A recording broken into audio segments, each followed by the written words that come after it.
So, kenapa after 5-6 years kena renovate? It's part of the agreement lah. Sebab shopping mall dia mau you punya concept look good lah and exciting. So sometimes we make you buat semula, everything new concept. Do you guys prefer buka dekat shopping mall ataupun dekat commercial area? Okay, sekarang kita ada mix lah. So maybe sekarang mungkin half-half. Tapi dekat shopping mall you kena careful sikit lah sebab dia banyak cost lah. Sebab rental dia memang dah tinggi dan sekarang lebih tinggi lah dengan expansion of SST last year. Ada 6% dekat rental. Yeah, you have to pay SST because your landlord is a business kan? Betul.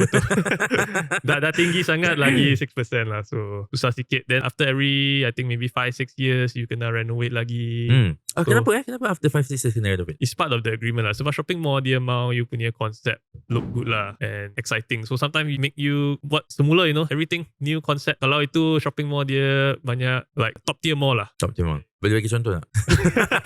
The ones yang you punya nanti saya punya rental meningkat lagi lah.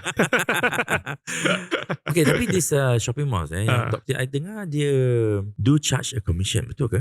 Yes. So maknanya on top of the rental, they ask a cut in your sales pula. Okay, so dia ada macam ni. Dia akan charge percentage lah of your sales lah. Macam dia cross turnover lah. So it's either that or base rent. They see which one is the higher lah. Dia pasti menang punya. Of course, I mean kita nak berniaga tempat dia lah. Ya.